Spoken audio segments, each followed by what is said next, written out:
Ang amoy ng mamahaling tabako at pabango ni Juanito Alfonso ay humahalo sa malansang amoy ng takot sa loob ng opisina ng mga Mendez. Para kay Carmela, ang bawat segundo ng katahimikan ay tila isang matalim na bagay na humahati sa kanyang pagkatao. Nakatayo siya sa gilid, nakayuko, habang ang kanyang ama na si Don Arturo ay nanginginig ang mga kamay na nakahawak sa gilid ng mesa. Wala na tayong ibang paraan, Arturo. Malamig na panimula ni Juanito. Inayos nito ang kanyang mamahaling tuxedo at sumandal sa swivel chair. Ang utang ninyo sa Alfonso Group ay umabot na sa 500 milyon. Sa susunod na linggo, kapag hindi kayo nakabayad, kukunin ko ang lahat. Ang mansyong to, ang mga lupain nyo, pati ang huling sentimong natitira sa bulsa nyo. Pakiusap, Juanito, magkababata mga magulang natin. Pagmamakaawa ng Don. Isang mapait na tawa ang kumawala sa mga labi ni Juanito. Ang tawang yun ay walang bahid ng saya, kundi puno ng puot. Business is business, Arturo. Ngunit mayroon akong alok. Isang paraan para maburang lahat ng utang nyo. Sa isang pirma lang. Dahan-dahang itinaas ni Carmela ang kanyang paningin. Doon, sinalubong siya ng mga mata ni Juanito. Mga matang kasing itim ng gabi at kasing bangis ng isang lobong nagugutom. Ibigay niyo sa akin si Carmela. Deklara ni Juanito. Pakakasalan ko siya. Sa oras na maging Mrs. Alfonso siya. Hindi lang mabubura ang utang ninyo.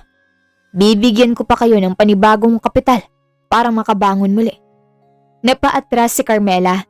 Ang kanyang puso ay nagwawala ng sandaling yun. Kasal? Sa loob ng maraming taon, nangarap siya na mapansin ng lalaking ito. Mula noong mga bata pa sila, si Juanito na ang bida sa bawat panaginip niya. Lihim siyang sumusulat sa kanyang diary tungkol sa kung gaano kagwapo ang binata, kung gaano ito katalino, at kung paano siya umaasang balang araw ay titignan siya nito ng may pagmamahal. Ngunit ang tingin ni Juanito ngayon ay hindi pagmamahal. Ito ay paghihigante. Anak, lumingon ang kanyang ina na si Doña Elena. Puno ng luha ang mga mata. Carmela, ikaw lang ang makakapagsalba sa atin sa pamilya natin. Lumapit si Juanito kay Carmela. Bawat hakbang nito ay tila tunog ng hatol ng katapusan. Huminto ito sa harap niya at hinawakan ang kanyang baba. Pinilit siyang tumingin ng diretso sa kanya. Ang init ng balat nito ay nagdulot ng kuryente sa katawan ng dalaga. Isang pamilyar na kilig na hinaluan ng matinding takot. Ano, Carmela? Bulong ng binata. Ang boses ay parang haplos na may kasamang tingin na nakakadala.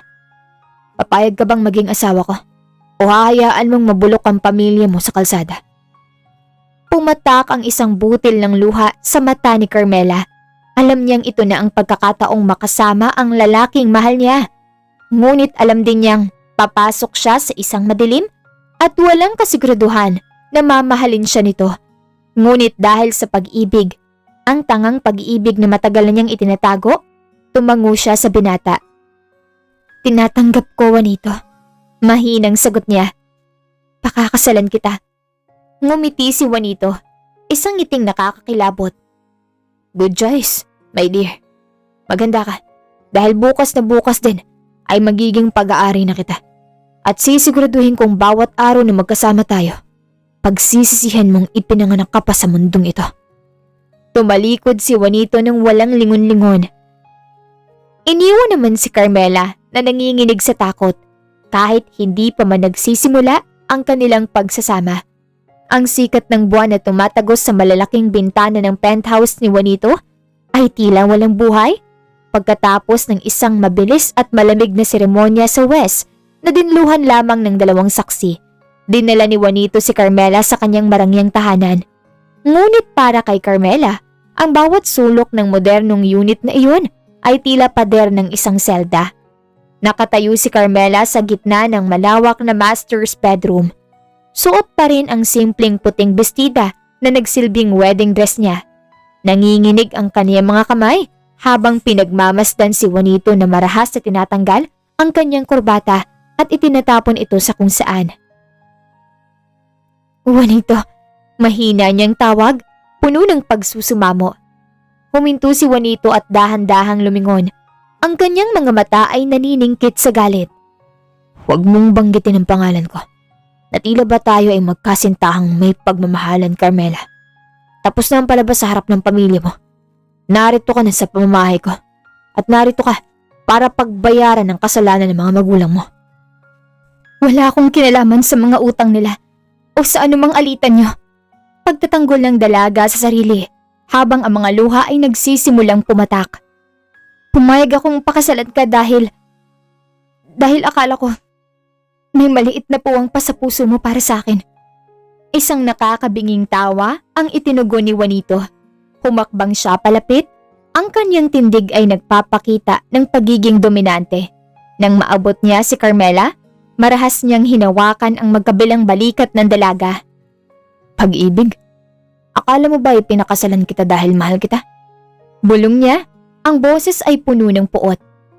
Ginamit kong bilyon-bilyon ko para makuha ka dahil alam kong ikaw ang kaisa-isang kayamanan ng mga Mendez. Ang makita kang nagdurusa sa piling kong pinakamatamis na higanti para sa ginawa ng ama mo sa pamilya ko. Binitawan niya si Carmela ng may puwersa, kaya napaupo ang dalaga sa malambot na kama. Inasahan ni Carmela ang init ng isang asawa, ngunit ang malamig na sahig at ang mas malamig na salita ni Juanito ang bumati sa kanya. Hubarin mong gown na yan. Utos ni Juanito. Huwag mong isiping may mangyayari sa atin ngayong gabi dahil sa pagnanasa. Kung hahawakan man kita, gagawin ko yun para ipaalala sa iyo na akin ka na asawa kita sa papel. Pero sa bahay nito, isa ka lamang bilanggo, Carmela. Kinuha ni Juanito ang isang bote ng mamahaling whiskey at diretsong ininom iyon. Pagkatapos, itinuro niya ang mahabang sofa sa sulok ng silid. Diyan ka matutulog.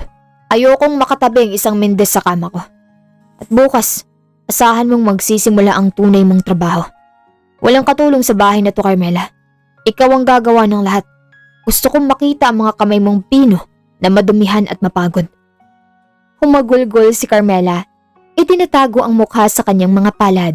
Ang pangarap niyang pagsasama sa lalaking lihim niyang minahal ay nauwi sa isang bangungot. Habang nakatingin si Juanito sa umiiyak na asawa, may isang saglit na kumislap ang pag-aalinlangan sa kanyang mga mata. Isang alaala ng isang batang babaeng nagligtas sa kanya noon. Ngunit agad itong nilamon ng itim na ulap ng kanyang nakaraan. Matulog ka na. Huling sabi ni Juanito bago lumabas ng kwarto at malakas na isinarado ang pinto. Iniwan si Carmela sa dilim. Yakap ang sariling mga tuhod sa gitna ng marangyang kwartong iyon. Ang unang sinag ng araw na tumama sa mukha ni Carmela ay hindi nagdala ng pag-asa, kundi ng kirot. Masakit ang kanyang likod dahil sa pagtulog sa makitid na sofa. Ngunit mas masakit ang katotohanang bumungad sa kanya. Asawa siya sa pangalan, ngunit alipin sa katotohanan. Hindi pa man siya nakakapag-ayos ng sarili ay narinig na niya ang marahas na pagbukas ng pinto. Pumasok si Juanito, bihis na bihis sa kanyang kulay abong suit. Amoy tagumpay at kapangyarihan. Gising na, Mrs. Alfonso. Uyam na sabi nito. Huwag mong isiping nandito ka para magbakasyon. May mga bisita ako mamayang gabi para sa isang mahalagang dinner meeting. Gusto kong ikaw ang maghanda ng lahat. Mula sa paglilinis ng buong mansyon hanggang sa pagluluto ng 5-course meal. Napaangat ng tingin si Carmela. Ang kanyang mga mata ay mugto pa rin. Juanito, hindi ako marunong magluto ng ganoon karaming putahe. At mag-isa lang ako. Lumapit si Juanito at mabilis na hinawakan ang buhok ni Carmela. Hindi sapat para masaktan siya ng sobra, pero sapat para ipadama ang kanyang otoridad. Matuto ka. Yan ang bayad sa 500 milyong pisong itinapon ko para sa pamilya mo.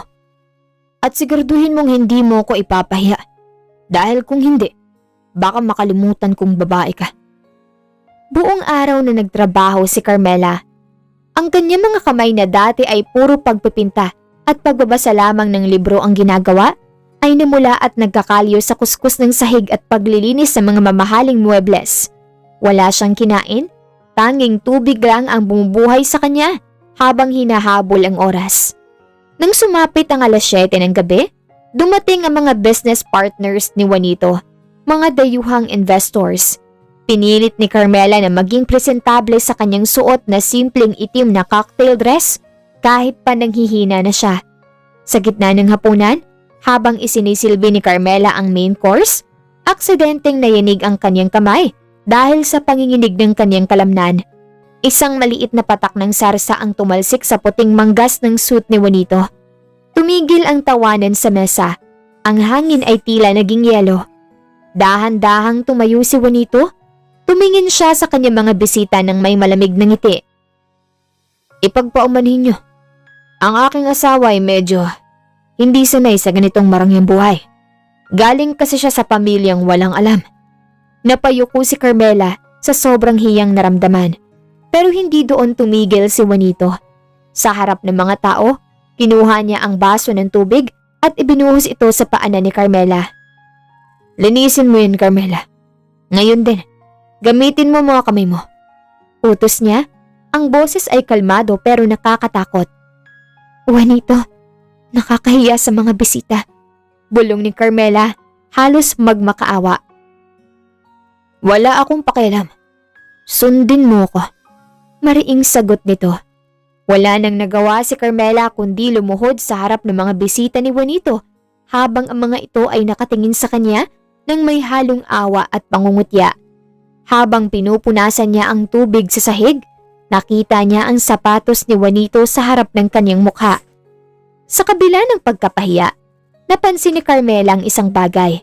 Habang pinapahirapan siya ni Juanito, ang mga kamay nito sa ilalim ng mesa ay nakakuyom ng mahigpit. Tila ba may kung anong pigil na emosyon? Ang puot ba ito? O ang unti-unting pagguho ng kanyang sariling pader? Nang makaalis ang mga bisita, hinarap ni Juanito si Carmela sa kusina. Pagod na pagod ang dalaga. Ngunit bago pa siya makapagsalita, hinila siya ni Juanito at isinandal sa pader. Huwag mong iisiping kaawa-awa ka.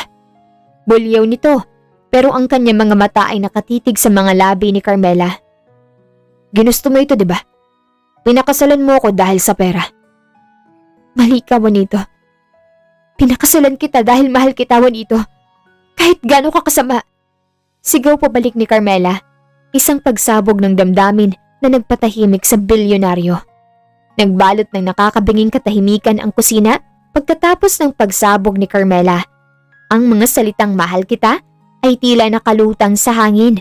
Nanlaki ang mga mata ni Juanito. Saglit na nawala ng kibo bago ito napalitan ng isang mapang-uyam na ngisi. Mahal? Huwag mo akong patawanin, Carmela. Mariing bulong ni Juanito habang mas lalong idinidiin ang pagkakahawak sa kanyang mga braso.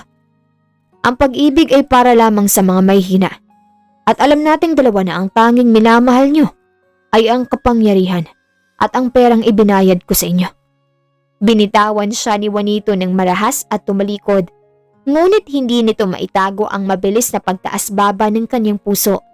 Hindi siya makapaniwala na sa kabila ng lahat ng pagpapasakit na ginagawa niya, yun pa rin ang isasagot ng babae.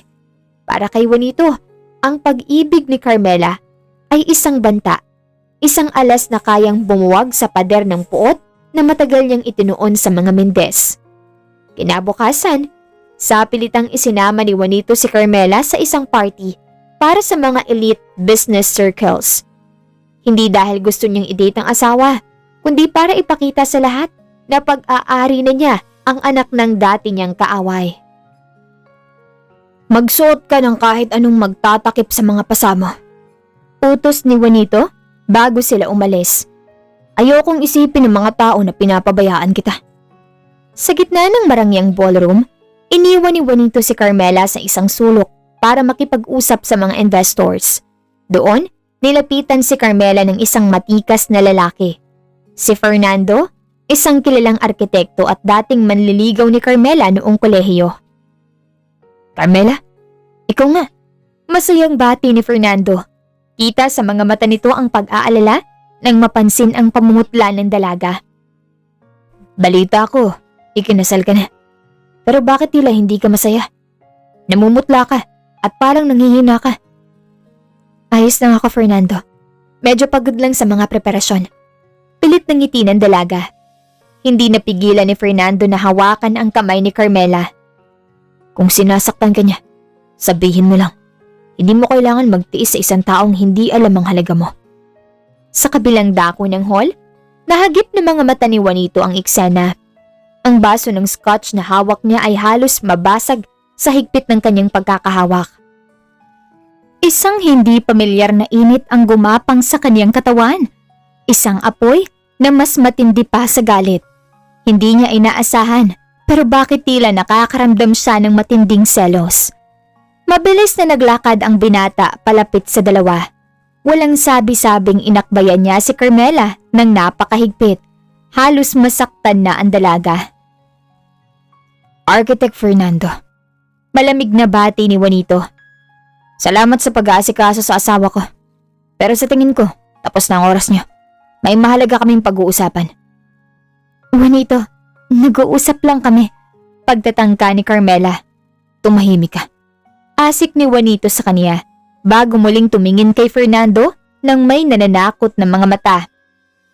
Huwag mong hahawakan ang asawa ko, Fernando. Baka makalimutan kong magkaibigan ang mga pamilya natin. Kinaladkad ni Juanito si Carmela palabas ng ballroom patungo sa parking lot. Nang makarating sila sa loob ng sasakyan, doon lumabas ang kanyang galit. Yun bang dahilan kaya mo sinabing mahal mo ko?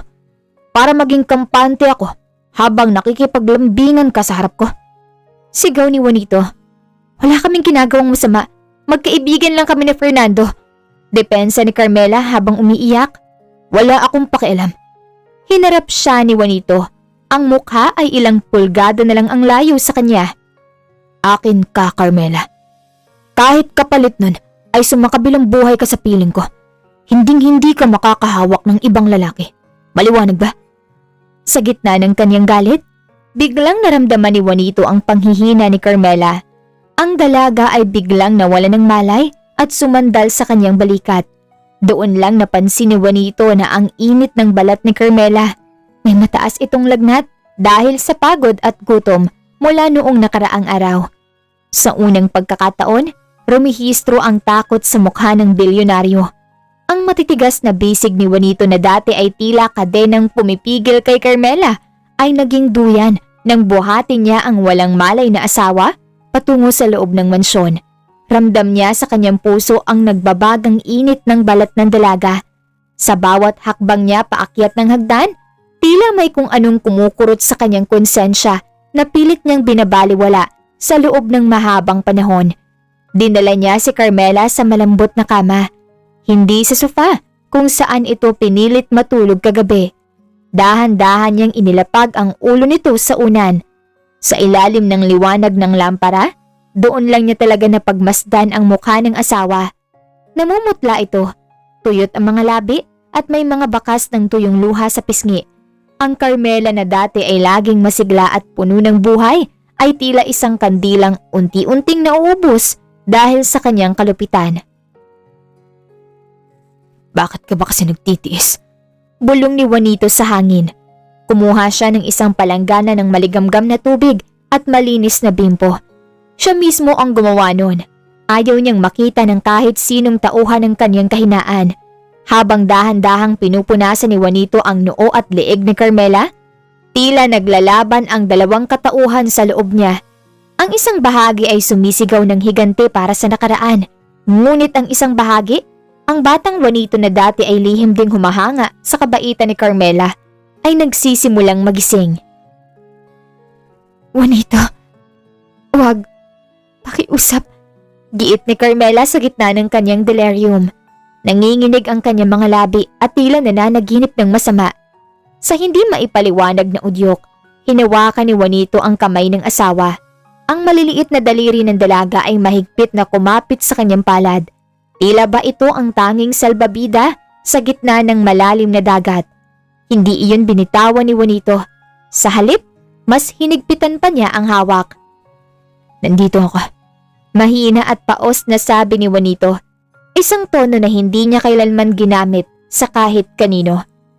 Habang lumalalim ang gabi, nanatiling gising ang bilyonaryo sa tabi ng kama. Pinagmamasdan niya ang bawat paghinga ni Carmela.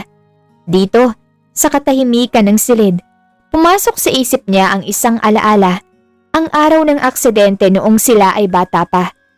Isang batang babae ang humila sa kanya palayo sa nasusunog na sasakyan bago pa dumating ang mga rescuer. Ang mukhang yun, ang mga matang yun, agad siyang umiling. Hindi maaari. Ang pamilya Mendez ang pumatay sa negosyo ng ama niya. Sila ang dahilan kung bakit naghirap sila noon. Paalala niya sa kanyang sarili. Ngunit nang muling magsalita si Carmela dahil sa ginaw, hindi nakatiis si Juanito. Humiga siya sa tabi nito at niyakap ang asawa para bigyan ito ng init. Sa gitna ng pagtulog ni Carmela, naramdaman nito ang proteksyon ng mga bisig ni Juanito at sa unang pagkakataon matapos ang kanilang kasal, gumuhit ang isang maliit na ngiti sa kanyang mga labi. Bukas, paggising mo, magiging malupit uli ako. Bulong ni Juanito habang isinisiksik ang mukha sa buhok ni Carmela. Dahil kapag naging buti ako, baka tuluyan mo ako mapaamo. At yun ang hindi ko hahayaang mangyari. Nagising si Carmela sa isang pakiramdam na matagal na niyang hindi nararanasan. Ang pakiramdam ng pagiging ligtas. Ang paligid ay hindi na kasing lamig na mga nagdaang gabi. Nang dahan-dahan niyang imulat ang kanya mga mata, bumungad sa kanya ang matikas na balikat ni Juanito. Ang mga braso nito ay nakapulupot sa kanyang bewang at ang mukha ng bilyonaryo ay nakasubsob sa kanyang leeg. Sandaling napatigil ang paghinga ni Carmela. Sa pagkakatulog, ang mukha ni Juanito ay walang bakas ng puot. Mukha itong payapa, tila ang batang lalaking nakilala niya noon bago pa ito nilamon ng galit. Ngunit ang sandali ng katahimikan ay agad ding nabasag nang maramdaman ni Juanito ang paggalaw niya. Agad na kumalas si Juanito na tila ba napaso. Mabilis itong bumangon at inayos ang kanyang nagusot na polo, habang ang kanyang mukha ay agad na nagsuot ng maskara ng pagiging masungit. Huwag mong bigyan ng kahulugan na nakita mo. Malamig na wika ni Juanito, hindi makatingin ng diretso sa mga mata ni Carmela. Nangangatog ka sa ginaw at ayokong mamatay ka sa loob ng kwarto ko. Magiging abala lang ang pag-aasikaso ko sa'yo. Nasaktan si Carmela sa narinig. Ngunit hindi na siya sumagot. Alam niyang ito ang paraan ni Juanito para itago ang anumang bahid ng malasakit na ipinakita nito kagabi. Bumangon ka na riyan. Maglinis ka sa study room ko. Maraming papeles doon na kailangan ayusin. Pero wag mong pakikialaman ng mga hindi mo dapat basahin. Utos nito bago mabilis na lumabas ng silid. Pagkatapos mag-ayos ng sarili, dumiretso si Carmela sa study room. Ang silid ay amoy mamahaling kahoy at lumang papel. Habang maingat niyang inililigpit ang mga dokumento sa ibabaw ng mesa, aksidenteng nahulog ang isang makapal na libro mula sa bookshelf. Mula sa loob nun, nalaglag ang isang kupas at lumang sobre. Nakalagay sa labas ng sobre ang pangalan niya. Para kay Carmela. Nanginginig ang mga kamay ni Carmela habang binubuksan ang sulat. Hindi ito galing sa pamilya niya. Binasa niya ang nilalaman. Sana balang araw, malaman mo na ikaw ang dahilan kung bakit gusto kong bumangon sa bawat hirap.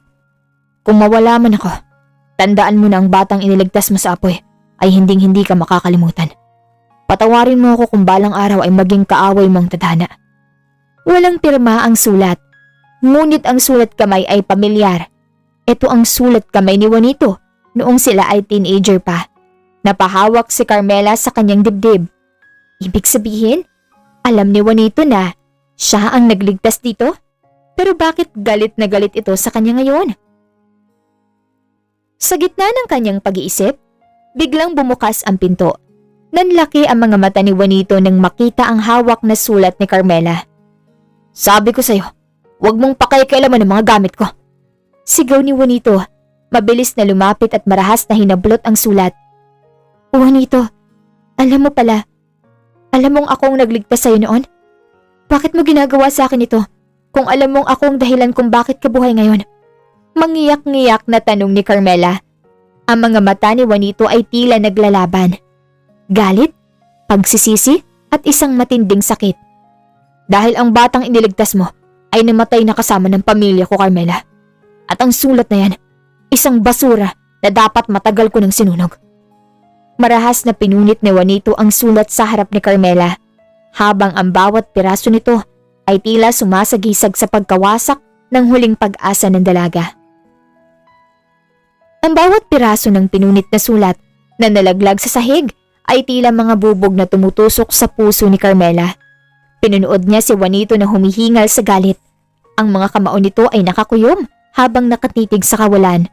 Ngunit sa likod ng nananakot nitong ora, nakita ni Carmela ang isang bagay na hindi nito maikakaila. Takot. Takot si Juanito na harapin ang katotohanang baka nagkamali siya ng taong kinamumuhian. Lumabas ka na. Ngayon din. Malamig na utos ni Juanito. Hindi kumibo si Carmela. Sa halip, lumuhod siya at isa-isang pinulot ang mga piraso ng papel. Hindi ko alam kung anong kwento ang pinaniniwalaan mo, Juanito. Pero ang batang nagligtas sa'yo noon, ginawa niya yun dahil mahalaga ka sa kanya. At ang babaeng nasa harap mo ngayon, ginagawang lahat para manatili dahil mahal ka pa rin niya. Umalis ka na, sabi. Bulyaw ni Juanito at marahas na sinipa ang isang silya. Lumabas si Carmela, ngunit hindi siya sumuko. Alam niyang may mali. Hindi sapat na dahilan ng utang ng pamilya niya para maging ganito katindi ang galit ni Juanito. May nagtanim ng galit sa isip nito. Kinahaponan, habang wala si Juanito dahil sa isang biglaang meeting, nagpa siya si Carmela na bumalik sa study room. Alam niyang mapanganib, pero kailangan niyang malaman ang katotohanan. Sa ilalim ng isang lumang vault na hindi nakasara ng maigi, nakakita siya ng isang folder na may tatak ng kumpanya ng kanyang ama at ng isang pamilyar na pangalan. Eduardo Alfonso, ang tsuhin ni Juanito. Sa loob ng folder ay mga dokumentong nagpapakita ng paglilipat ng pondo. Ngunit daking gulat ni Carmela nang mapansing ang mga pirma ng kanyang ama ay mukhang peke. May mga kalakip ding litrato ni Juanito noong bata pa ito na may mga sulat sa likod na nagsasabing ang mga Mendez ang nagplano ng aksidenteng ikinamatay ng mga magulang ni Juanito. Hindi to totoo, bulong ni Carmela. Nasa abroad kami na napapa noong mangyaring aksidenteng yon. Paano nila ito mapaplano? Napagtanto ni Carmela ang lahat. Ang tsuhin ni Juanito, ang taong nagpalaki sa kanya matapos mamatay ang kanya mga magulang, ay ang tunay na mastermind.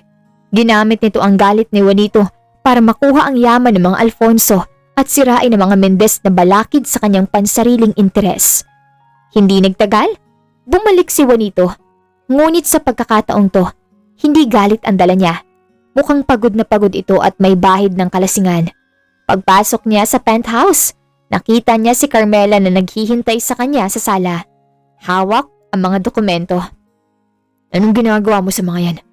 Mahina ngunit mapanganib na tanong ni Juanito. Juanito, kailangan mong tignan to. Niloko ka ni Eduardo. Ang mga pirma rito, ang mga petsa, hindi tutugma sa katotohanan. Mabilis na sabi ni Carmela. Lumapit si Juanito at hinablot ang folder. Ngunit bago pa siya makapagsalita, biglang nagring ang kaniyang telepono. Isang video call mula sa kaniyang tsuhin. Juanito, balita ako'y masyado ka nang nagiging malambot sa asawa mo. Bungad ni Eduardo sa screen. May mapang-uyam ng ngiti. Huwag mong kalimutan kung sino ang pumatay sa mga magulang mo. At huwag mong kalimutan na hawak ko ang natitirang shares mo. Napatitig si Juanito sa telepono. Pagkatapos ay kay Carmela na puno ng pag-asa ang mga mata. Isang malalim na buntong hininga ang pinakawala ng bilyonaryo. Ibinaba niya ang telepono at tumingin ng diretso kay Carmela. Magbihis ka, sabi ni Juanito sa boses na wala ng galit, kundi puno ng kalituhan at pagod. Saan tayo pupunta? Lalabas tayo. Isang date. Sa ayaw mo at sa gusto. Kailangan nating magpanggap na masaya sa harap ng publiko dahil may mga matang nakatingin sa atin. Palusot ni Juanito, pero nakita ni Carmela ang bahagyang pamumula ng mga tainga nito. Dinala ni Juanito si Carmela sa isang pribadong yate sa gitna ng Manila Bay. Ang paligid ay puno ng mga fairy lights at may nakahandang dinner for two. Walang mga katulong, walang mga business partner. Sila lang dalawa. Bakit dito? Tanong ni Carmela habang dinaramdam ang simoy ng hangin. Dahil dito, walang makakarinig sa atin. Walang spy si Eduardo rito. Sagot ni Juanito habang nagsasali ng wine. Tungkol sa mga dokumento, alam ko, matagal ko nang pinaghihinalaan si Eduardo. Pero kailangan ko manatiling malupit sa'yo para hindi niya mahalata na gumagawa na ako ng sarili kong plano laban sa kanya. Nanlaki ang mga mata ni Carmela. So, lahat ng pananakit mo, pagpapanggap lang? Huminto si Juanito at lumapit sa kanya. Hinawakan niya ang pisngi ni Carmela. Hindi marahas, kundi sa paraang pinakaiingatan. Hindi lahat. Ang galit ko ay totoo dahil nasasaktan ako. Nasasaktan akong makita ka, pero hindi kita mayakap dahil sa nakaraan. Sa ilalim ng liwanag ng buwan, unti-unting inilapit ni Juanito ang kanyang mukha sa dalaga. Patawarin mo ako, Carmela. Patawarin mo ako sa bawat luhang idinulot ko. Bago pa makasagot si Carmela, naramdaman na niya ang malambot at mapusok na halik ng asawa. Isang halik na puno ng pagsisisi, pagnanasa at ang pag-ibig na matagal na nilang ikinulong sa dilim. Sa gitna ng dagat, tila tumigil ang mundo para sa kanila. Ngunit habang naghahalikan sila, hindi nila alam na may isang maliit na kamera sa loob ng yate na nagpapadala ng live feed sa computer ni Eduardo. Isang masamang balak ang nabubuo sa isip ng matanda. Ang gabi sa yate ay tila isang panaginip na ayaw ng gisingan ni Carmela. Sa loob ng ilang oras, nawala ang imahe ni Juanito bilang isang malupit na bilyonaryo. Ang lalaking kayakap niya sa ilalim ng mga bituin ay ang Juanito na matagal na niyang minamahal. Marupok, mapagmahal at puno ng pagsisisi. Pangako, Carmela. Bulong ni Juanito habang nakasubsob ang mukha sa liig ng asawa. Tatapusin ko ang laro ni Eduardo. Pagkatapos ito, ibabalik ko sa iyo lahat ng kinuha ko. Ibibigay ko sa iyo ang buhay na nararapat para sa isang mapagmahal na asawa. Ngunit habang pabalik sila sa Pampang, ang katahimikan ng gabi ay binalot ng isang mabigat na presensya. Pagbaba pa lang nila ng sasakyan sa parking lot ng kanilang penthouse, agad na napansin ni Juanito ang mga itim na SUV na nakahambalang sa paligid. Manatili ka sa likod ko, Carmela. Babala ni Juanito. Mabilis na nagbago ang anyo nito. Ang lambing sa kanyang mga mata ay napalitan ng talim ng isang mangangaso. Mula sa dilim, lumabas ang tsuhin niyang si Eduardo. May hawak na tungkod at may mga armadong tauhan sa likod nito.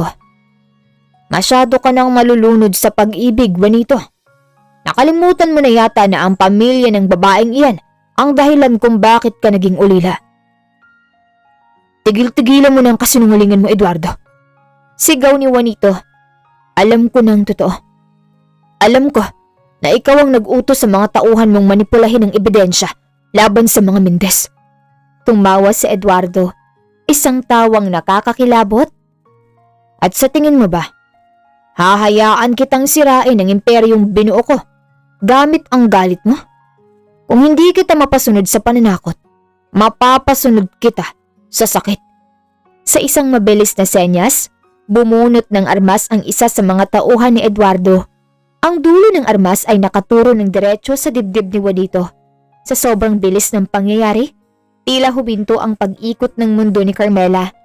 Nakita niya ang daliri ng gunman na dahan-dahang humihila sa gatilyo. Juanito! Hindi! Sigaw ni Carmela. Bago pa man makaputok ang armas, buong lakas na itinulak ni Carmela si Juanito at hinarang ang kanyang sariling katawan. Isang nakakabinging putok ang umalingaw-ngaw sa paligid. Carmela! Ang huling narinig ng dalaga ay ang naghihikahos na sigaw ng asawa bago siya bumagsak sa semento. Naramdaman ni Carmela ang init ng dugo na dumadaloy sa kanyang likuran. Ngunit sa kabila ng sakit, isang bagay lang ang nasa isip niya. Ligtas siya. Ligtas ang lalaking mahal niya. Si Juanito, na tila nagdilim ang paningin sa nakitang sugat ang asawa, ay sumugod sa mga tauhan ni Eduardo na parang isang nasugatang leon. Wala na siyang pakialam sa sarili niyang buhay. Ang tanging mahalaga ay ang babaeng nag-alay ng buhay para sa kanya. Ang asawang binugbog niya ng sakit, ngunit binalikan siya ng wagas na pag-ibig. Habang nagkakagulo, mabilis na rumisponde ang mga lihim na security team ni Juanito na kanina pa pala nakaabang sa paligid. Nasukol si Eduardo. Ngunit ang atensyon ni Juanito ay na kay Carmela lamang. Carmela, huwag kang pipikit. Pakiusap. Hagulgol na iyak ni Juanito habang kinakalong ang asawa. Ang kanyang mamahaling suit ay punong-puno na ng dugo nito. Huwag mo akong iwan. Hindi ko pa nasasabing mahal din kita. Patawarin mo ako, Carmela. Umiiyak na saad ni Juanito. Ang puting pasilyo ng ospital ay tila walang katapusan sa paningin ni Juanito. Nakaupo siya sa labas ng emergency room. Ang kanyang mga kamay ay tuyo na ang dugo. Dugo ni Carmela. Bawat minuto ay tila isang taon ng pagdurusa. Ang bilyonaryong kinatatakutan ng lahat ay mukhang isang taong talunan. Nakayuko at walang tigil na nanalangin sa Diyos na matagalan niyang kinalimutan. Sir, kailangan niyo po magpalit ng damit. Mungkahin ng kanyang sekretarya, ngunit isang matalim na tingin lang ang isinagot ni Juanito. Hindi ako aalis dito hanggat hindi lumalabas ang doktor. Paus niyang sagot. Ang kanyang isip ay bumabalik sa sandaling hinarang ni Carmela ang bala. Bakit? Bakit ang isang babaeng binalot niya ng pasakit ay handang mawala para sa kanya? Lumabas ang doktor pagkaraan ng 3 oras. Mr. Alfonso, matagumpay naming naalis ang bala. Mapalad ang asawa niyo. Tumama ito sa balikat at hindi sa mahalagang organ, Ngunit ano? Saad ni Juanito. Dahil sa sobrang stress at panghihina ng kanyang katawan noong mga nakaraang araw, kailangan niya ng mahabang panahon para makabawi. At may isa pa kaming natuklasan sa kanyang blood test. Napatitig si Juanito sa doktor. Ano yan? Congratulations, Mr. Alfonso. Your wife is 7 weeks pregnant. Tila gumuho ang mundo ni Juanito sa narinig. Magiging ama na siya? Isang anak sa gitna ng digmaang siya mismo ang nagsimula. Ang bata sa sinapupunan ni Carmela ay himalang nakaligtas sa kabila ng lahat ng trauma na naranasan ng ina nito sa kamay ni Juanito. Ang kagalakang naramdaman niya ay agad napalitan ng isang nagbabagang puot para kay Eduardo. Bantayan niyo ang asawa ko. Kahit langaw, huwag niyong papasukin sa kwartong to. Utos ni Juanito sa kanyang mga elite guards. Lumabas si Juanito ng ospital. Ang kanyang aura ay hindi na lamang basta ruthless. Siya ay naging isang masamang naghahanap ng katarungan. Tinawagan niya ang kanyang head of security. Ilabas ang lahat ng ebidensya laban kay Eduardo. I-freeze ang lahat ng accounts niya. Gusto kong makita siyang namamalimos sa kalsada bago matapos ang araw na ito. Utos niya at hanapin niyo kung nasaan siya. Ako mismong tatapos sa kanya. Habang pabalik si Juanito sa loob, pumasok siya sa kwarto ni Carmela. Tulog pa ang dalaga, maputla pero payapa. Hinawakan niya ang kamay nito at dahan-dahang idinampi sa kanyang pisngi. Patawarin mo ako, Carmela.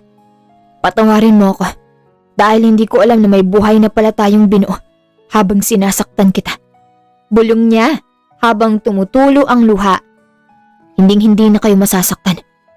Sisiguraduhin kong ang bawat luhang ibinuhos mo ay papalitan ko ng 1 bilyong dahilan para ngumiti. Ngunit sa labas ng ospital, isang hindi kilalang sasakyan ang nakaparada. Isang tauhan ni Eduardo ang may hawak na armas. Nakatutok sa bintana ng kwarto ni Carmela. Ang bango ng mga sariwang bulaklak ay pumuno sa presidential suite ng ospital. Ngunit ang pansin ni Juanito ay nakatuon lamang sa babaeng dahan-dahang iminumulat ang mga mata. Sa loob ng 3 araw, hindi umalis si Juanito sa tabi ng asawa. Ang kanyang laptop at mga papeles ay nasa maliit na mesa sa sulok. Ngunit mas madalas niyang hawak ang kamay ng asawa kaysa sa kaniyang pluma. Juanito, mahinang tawag ni Carmela. Ang boses nito ay parang marupok na bubog. Andito ako, asawa ko. Huwag kang magmalikot. Agad na tugon ni Juanito. Ang boses ay puno ng lambing. Maingat niyang inayos ang unan sa likod ni Carmela. Ang nangyari sa parking lot. Si Eduardo, bakas ang takot sa mga mata ng dalaga. Hinawakan ni Juanito ang magkabilang pisngi ni Carmela. Pinipilit itong kumalma. Huwag mo na siyang isipin. Pinoprotektahan tayo ng mga pinakamagaling na tauhan ko. Pero may mas mahalaga tayong dapat pag-usapan. Kinuha ni Juanito ang kamay ni Carmela at dahan-dahang itinigil ito sa ibabaw ng tiyan ng dalaga. Naguluhan si Carmela, ngunit nang makita niya ang panginginig ng mga labi ni Juanito at ang ningning sa mga mata nito, tila tumigil ang tibok ng kanyang puso. Ligtas ang baby natin, Carmela. Bulong ni Juanito. Sabi ng doktor, isa siyang milagro. Sa kabila ng lahat ng pinagdaanan mo, nanatili siya. Napahagulgol si Carmela, hindi dahil sa sakit, kundi dahil sa labis na kagalakan. Niyakap siya ni Juanito ng napakaingat. Tila ba isa siyang mamahaling porselana na maaaring mabasag sa isang maling galaw.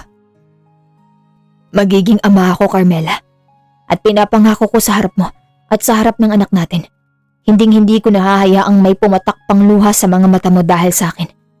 Deklara ng bilyonaryo. Sa mga sumunod na araw, naging sweet ang asawa. Si Juanito mismo ang nagpapakain kay Carmela. Sinusuklay ang buhok nito at binabasahan siya ng mga kwento para lamang makatulog ito ng mahimbing. Ang mga nurses ay hindi makapaniwala na ang lalaking balita sa dyaryo na walang puso ay kaya palang maging ganito kalambing sa asawa. Ngunit sa gitna ng kanilang katahimikan, hindi kampante si Juanito. Alam niyang ang sniper na namataan ng kanyang security noong nakaraang gabi ay isang babala. Si Eduardo ay parang isang sugatang ahas na mas nagiging mapanganib habang nasusukol. Isang gabi, habang mahimbing na natutulog si Carmela, lumabas si Juanito sa terrace ng hospital. Tinawagan niya ang kanyang main commander. Handa na bang lahat? Malamig na tanong ng binata. Yes sir, natunto na namin ang hideout na Eduardo sa isang lumang bodega sa pier. Naghihintay na lang kami ng go signal mo. Huwag kayong kikilos nang wala ako. Utos ni Juanito habang nakatingin sa refleksyon ni Carmela sa salamin ng pinto. Gusto kong makita ng mga mata ko ang pagbagsak ng taong nagtangkang kumuha sa buhay ng mag-ina ko. Tapusin natin ang laro ng lalaking yan. Ang gabi ay nabalot ng panganib. Sa isang abandonadong bodega sa pier, nagtipon ng mga tauhan ni Juanito. Armado at handa sa anumang utos. Suot ang isang tactical vest sa ilalim ng kanyang itim na coat. Ang anyo ni Juanito ay tila naging tigre. Wala na ang bakas ng malambing na asawang nagpapakain kay Carmela kanina. Ang tanging naroon ay ang bilyonaryong kinuha ang lahat ng kapangyarihan para sa isang layunin. Ang ubusin ang kaaway. Pasukin ang bawat lagusan. Malamig na utos ni Juanito sa kanyang commander. Buhay o wala na, gusto kong makuha si Eduardo. Pero mas gusto kong ako ang tatapos sa kanya. Sa loob ng bodega, ramdam ang tensyon. Nagpalitan ng putok ang magkabilang panig. Sa gitna ng kaguluhan, mabilis na nakapasok si Juanito sa opisina sa itaas na palapag kung saan nagtatago si Eduardo. Wala ka nang matatakbuhan, tiyo. Bungad ni Juanito habang nakatutok ang kanyang armas sa matandang lalaking nakaupo ng kampante sa harap ng mga monitor. Tumawa si Eduardo ng nakakaloko. Talaga ba, Juanito? Tignan mo muna ang monitor na ito bago mo hilahin ang gatilyo. Samantala, sa loob ng ospital, mahimbing na sana ang tulog ni Carmela nang mag-vibrate ang kanyang telepono sa ilalim ng unan. Isang unknown number. Sa pag-aakalang si Juanito ito na nag-a-update sa kanya, mabilis niya itong sinagot. Hello? Juanito? Maling sagot, iha. Isang boses ng babae ang nasa kabilang linya. Malamig at pamilyar. Ito ay si Miranda, ang kanang kamay at lihim na kalaguyo ni Eduardo. Huwag kang sisigaw kung gusto mong mabuhay ang mga magulang mo. Nanlamig ang buong katawan ni Carmela. Anong kailangan niyo sa kanila? Wala silang kinalaman dito. may kinalaman sila dahil sila ang gagamitin naming pambayad sa kahibangan ni Juanito. Makinig kang mabuti, Carmela. May fire alarm na tutunog sa ospital sa loob ng 5 minuto. Sa gitna ng kaguluhan, lumabas ka sa service entrance. May puting van na naghihintay doon. Sumama ka ng kusa o tatapusin namin ang mga magulang mo sa harap ng video call na to. Napatingin si Carmela sa pinto. Naroon ang mga guards ni Juanito. Ngunit alam niyang hindi nila magagarantiyahan ang kaligtasan ng mga magulang niya sa labas.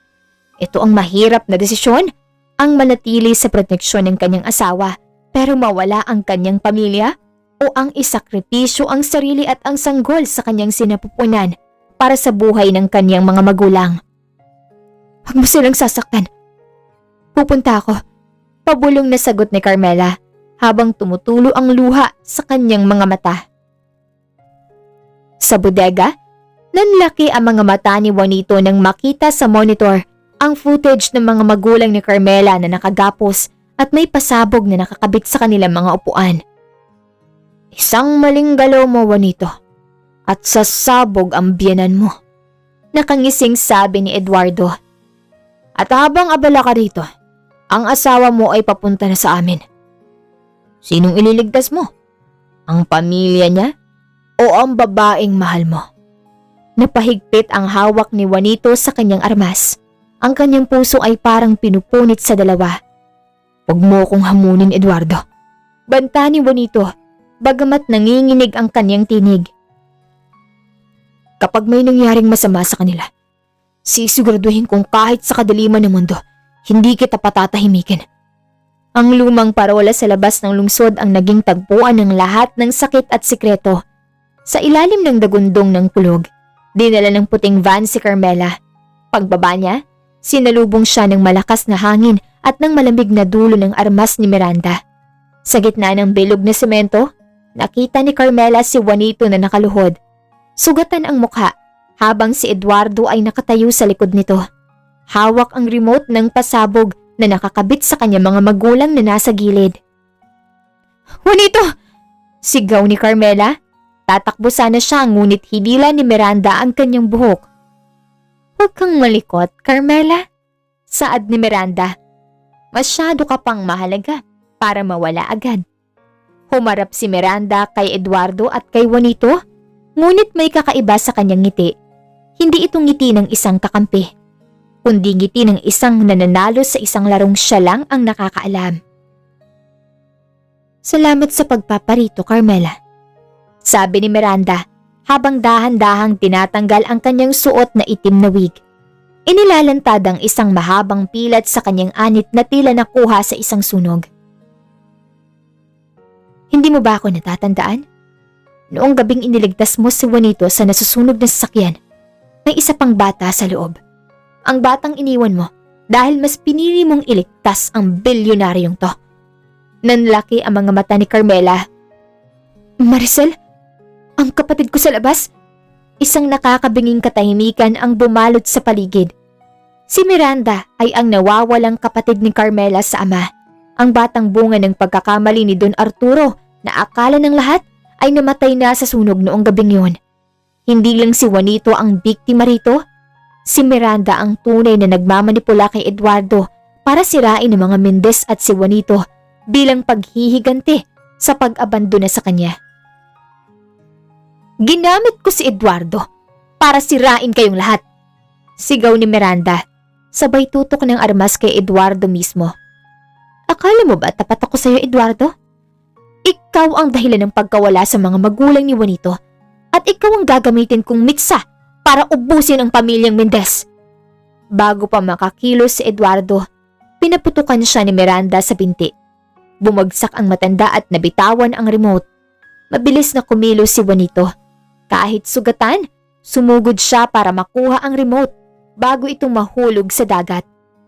Carmela, dapa! Sigaw ni Juanito. Nagkagulo ang lahat. Nagpalitan ng putok ang mga tauhan ni Juanito na kanina pa pala nakapwesto sa itaas ng parola. Sa gitna ng putukan, tanging sina Carmela at Miranda ang nagkatitigan. Hindi kita iniwan, Maricel! Akala namin wala ka na. Sigaw ni Carmela sa gitna ng iyak. Sinungaling! Akmang ipuputok ni Miranda ang armas kay Carmela. Ngunit isang katawan ang humarang. Si Juanito. Sinalo nito ang bala sa braso habang ang kabilang kamay niya ay matagumpay na na-deactivate ang pasabog ng mga magulang ni Carmela. Tapos na ang laro, Miranda. Hingal na sabi ni Juanito habang pinalilibutan na sila ng mga pulis at ng kanyang security team. Nabitawan ni Miranda ang armas at napaluhod. Kumagulgol sa galit at sakit na ilang dekada niyang kinimkim. Si Carmela naman ay agad na sumugod kay Juanito. Niyakap ang asawa ng mahigpit habang ang ulan ay nagsisimulang pumatak. Hinuhugasan ang dugo at puot ng nakaraan. Ang amoy ng antiseptic sa ospital ay napalitan na ng bango ng mga sariwang lavender at baby oil. Lumipas ang ilang linggo matapos ang gabi sa parola. Si Eduardo ay nasa likod na ng rehas, habang si Miranda o Maricel ay inilipat sa isang psychiatric facility upang sumailalim sa rehabilitasyon. Ang galit na namuo sa loob ng maraming taon ay hindi agad maglalaho. Ngunit para kay Carmela, ang pagpapatawad ay ang tanging susi para sa kanyang katahimikan. Isang hapon, habang nakadungaw sa bintana ng kanilang mansyon, naramdaman ni Carmela ang dalawang malalakas na braso na yumakap sa kanyang bewang. Isinandal ni Juanito ang kanyang baba sa balikat ng asawa, isang kilos na dati ay imposible niyang gawin. Anong iniisip mo, love? Bulong ni Juanito. Wala na ang lamig sa boses nito. Tanging init at pag-ibig na lamang ang natitira. Iniisip ko si Maricel. Pag-amin ni Carmela. Gusto ko siyang bisitahin bukas. Kahit gaano kasakit ang ginawa niya, kapatid ko pa rin siya. Gusto kong malaman niya na hindi ako galit sa kanya. Hinarap siya ni Juanito at hinalikan ng mabilis sa noo. Kung yun ang makapagbibigay sa iyo ng kapayapaan, sasamahan kita. Hindi na kita hahayaang mag-isa sa kahit anong laban, Carmela. I'm done being the monster in your life. Hindi ka na monster, Juanito. Nakangiting sabi ni Carmela habang kinuha ang kamay ng asawa at ipinatong sa kanyang tiyan na ngayon ay bahagya ng bumbukol. Ikaw na ang hero namin. Ramdam ni Juanito ang mahinang pintig mula sa sinapupunan ni Carmela. Sa sandaling yun, ang bilyonaryong akala ng lahat ay may ginto sa bulsa, pero bato ang puso ay tuluyang lumambot. Lumuhod siya sa harap ng asawa at idinampi ang kanyang tenga sa tiyan nito. Hey, little one. Mahina niyang kausap sa sanggol. Dito sa labas, marami pang gulo. Pero pangako ni Papa, gagawin kong paraiso ang mundong magigisnan mo, anak. At hindi ko sasaktan ng mama mo. Dahil siya ang anghel na nagligtas sa atin. Tumulo ang luha ng kagalakan sa mga mata ni Carmela. Hinaplos niya ang buhok ni Juanito. Sino ang mag-aakalang ang kasal na nagsimula sa pananakot at paghihigante ay hahantong sa ganitong uri ng pagmamahalan? Noong gabing yun, hindi sa sofa o sa magkahiwalay na kwarto natulog ang dalawa. Sa gitna ng kanilang malawak na kama, magkayakap silang bumuo ng mga pangarap. Hindi na tungkol sa stocks, kumpanya o bilyong piso, kundi tungkol sa kulay ng kwarto ng kanilang anak at sa mga lugar na pupuntahan nila bilang isang tunay na pamilya. Juanito, tawag ni Carmela bago sila tuluyang dalawin ng antok. Salamat sa pagpili sa amin. Hinigpitan ni Juanito ang yakap. Salamat sa hindi pagsuko sa akin, Carmela. You are my greatest investment and I'll spend the rest of my life making sure you're happy. Ang hardin ng mansyong Alfonso ay nagmistulang isang mahiwagang kagubatan. Puno ito ng mga puting rosas, fairy lights, at maliliit na asul at rosas na ribbon para sa kanilang gender reveal at renewal of vows. Ito ang paraan ni Juanito para burahin ang alaala ng kanilang unang kasal na puno ng pait at takot. Ngayon, ang bawat detalye ay pinag-isipan niya upang ipadama kay Carmela na siya ang pinakaimportanteng babae sa buong mundo. Nakatayo si Carmela sa tapat ng salamin. Suot ang isang flowy na maternity gown na gawa sa mamahaling lace. Higit 7 buwan na ang kanyang tiyan at ang liwanag sa kanyang mukha ay hindi lamang dahil sa pagbubuntis, kundi dahil sa tunay na kaligayahan. Biglang may yumakap sa kanya mula sa likuran. Sa refleksyon, nakita niya si Juanito na nakasuot ng puting linen suit. Mukhang napakakisig at mas bata dahil sa ngiting suot nito. Masyado kang maganda. Baka itakas na kita rito at hindi na natin harapin ang mga bisita. Bulong ni Juanito bago idampi ang isang mainit na halik sa kanyang balikat. Juanito, nakakahiya sa mga magulang ko at sa mga kaibigan natin. Tumatawang saway ni Carmela. Let them wait. I've waited years to love you like this. A few more minutes won't hurt them. Sagot ng bilyonaryo habang dahan-dahang hinahaplos ang malaking tiyan ni Carmela. Excited na ako, wifey. Gusto ko nang makita kung sino sa atin ang kamukha ng maliit na Alfonso nito. Nakangiting saad ng asawa. Sa gitna ng selebrasyon, lumapit ang isang dating business rival ni Juanito. Si Mr. Tan, lasing ito at tila may dalang masamang balita. Alfonso, akala mo ba nakalimutan ko na kung paano mo nilubog ang kumpanya ko noon? Ngayong nagpapakabait ka na. Baka akala mo, digtas ka na sa mga atraso mo. Tumigil ang tawanan. Tumigil ang lahat kay Juanito. Noon, ang Juanito na kilala nila ay baka ipinakaladkad na si Mr. Tan sa mga guard o kaya ay sinapak na ito sa harap ng lahat. Nakita ni Carmela ang pagdidilim ng tingin ni Juanito at ang pagkuyom ng kanyang mga kamao. Ito ang pagsubok sa kanyang katatagan bilang nagbabagong tao. Hahakbang na sana si Juanito nang hawakan ni Carmela ang kanyang kamay. Ang init ng palad ng asawa ay tila isang anghel na nagpakalma sa nagbabagang apoy sa kanyang puso. Huminga ng malalim si Juanito.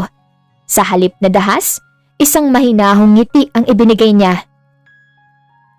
Mr. Tan, kung may atraso man ako sa iyo noon, handa akong pag-usapan yan sa opisina ko bukas na maayos. Pero ngayong gabi, okasyon to para sa pamilya ko. Hahayaan kitang umalis ng mapayapa dahil ayokong makakita ng kahit anong gulo ang asawa ko. Napahiya ang lasing na si Mr. Tan at tahimik na inakay paalis ng kanyang mga kasama. Isang masigabong palakpakan ang narinig mula sa mga bisita. Si Carmela naman ay hindi mapigilang mapaluha sa pagmamalaki sa kanyang asawa. Sa harap ng altar na puno ng bulaklak, muling nagpalitan ng pangako ang dalawa. Carmela, panimula ni Juanito, ang boses ay nanginginig sa emosyon. Sinasamba kita, hindi dahil sa kinuha kita, kundi dahil tinanggap mo ako sa kabila ng lahat ng dumi ko. Pangako, hinding-hindi ko nabibitawan ang kamay mo. You are my heart, my soul, and my home. Juanito, tugon ni Carmela habang umiiyak. Pinili kitang mahalin nung wala ka pang puso at mas pipiliin kitang mahalin ngayong ibinigay mo na sa akin ang buong mundo mo. Nang magputukan ng mga asul na konfeti na nagpapahiwatig na isang lalaki ang kanilang magiging anak, nagsigawan ng lahat. Binuhat ni Juanito si Carmela at pinaikot sa gitna ng sayawan. Isang eksenang parang kinuha sa pinakamagandang pelikula. Lumipas pa ang 4 na taon.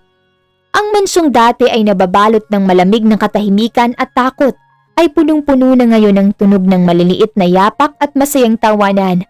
Ang sikat ng umaga sa garden ng mga Alfonso ay tila mas maliwanag, nagbibigay ng buhay sa mga halamang personal na inaalagaan ni Carmela. Daddy, look! I caught a butterfly! Sigaw ng isang 4 na taong gulang na batang lalaki. Kamukhang kamukha niya si Juanito. Mula sa matatalas na mata hanggang sa tindig nito. Ngunit ang kanyang ngiti ay kasing amo ng kay Carmela. Siya si Lucas, ang munting prinsipe na tuluyang nagpabago sa buhay ng kaniyang ama. Mula sa terrace, lumabas si Juanito na suot ng isang simpleng t-shirt at shorts. Isang anyo na bihirang makita ng publiko. Binuhat niya ang anak at pinasandal sa kanyang balikat. Good job, anak. Pero bitawan mo na yun, ha? Para makabalik siya sa family niya. Katulad natin. Malambing na sabi ni Juanito. Sa gilid, nakaupo si Carmela sa isang swing. Karga-karga ang kanilang pangalawang anak. Isang taong gulang na batang babae na pinangalanan nilang Angel. Pinapanood ni Carmela ang kanyang asawa at hanggang ngayon, Hindi pa rin siya makapaniwala sa milagrong nangyari sa kanilang buhay. Ang dating ruthless billionaire ay isa na ngayong mapagmahal at hands-on na daddy. Lumapit si Juanito sa kanya at hinalikan siya sa mga labi. Isang halik na puno ng pasasalamat. Iniisip mo na naman ba kung gaano ka kaswerte sa akin? Biro ni Juanito, sabay kindat. Natawa si Carmela at hinampas ito ng mahina sa braso. Ang yabang mo pa rin. Pero oo, iniisip ko kung gaano kalayo na ang narating natin. Mula sa madilim, dinala mo ako sa paraiso. No, Carmela. Seryosong tugon ni Juanito habang tinititigan ang kaniyang mag-ina. Ikaw ang nagdala ng paraiso sa akin. Kung hindi dahil sa pasensya at pagmamahal mo, baka hanggang ngayon, nakakulong pa rin ako sa galit at dilim. Si Maricel o Miranda, regular na nilang binibisita. Bagamat may mga araw na hindi pa rin ito maayos, unti-unti na itong tumatanggap ng pagmamahal mula sa kanila.